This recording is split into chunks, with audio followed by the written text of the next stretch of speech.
ଚାଲ ଆଜି ଦାନ୍ତର ପ୍ରକାରଭେଦ ଜାଣିବାର ଟ୍ରିକ୍ ଶିଖିବା।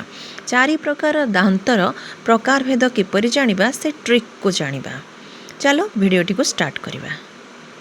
ଆମର ପାଟିରେ ମୁଖ୍ୟତଃ 32ଟି ଦାନ୍ତ ଥାଏ। ସେଥିମଧ୍ୟରୁ ଏହି ଭିଡ଼ିଓଟିରେ 16ଟି ଦାନ୍ତ ଗୋଟିଏ ମାଡ଼ିରେ ଥିବା ଦାନ୍ତକୁ ଦର୍ଶାଯାଇଛି। ଚିତ୍ରରେ ଯେପରି ତୁମେ ଦେଖିପାରୁଥିବ, ପ୍ରଥମ ବ୍ଲୁ କଲର୍ ହାଇଲାଇଟ୍ ହୋଇଥିବା 4ଟି ଦାନ୍ତ, ଏହି 4ଟି ଦାନ୍ତକୁ କର୍ତ୍ତନ ଦାନ୍ତ ବୋଲି କୁହାଯାଏ। ତାର ଦୁଇ କଡ଼ରେ 2ଟି ୟେଲୋ କଲର୍ ହାଇଲାଇଟ୍ ହୋଇଥିବା ଦାନ୍ତ ଅଛି, ଯାହାକୁ କି ଛେଦକ ଦାନ୍ତ କୁହାଯାଏ। ଏହା ଗୋଟିଏ ମାଢ଼ିରେ 2ଟି ଦାନ୍ତ ଥାଏ ଛେଦକ।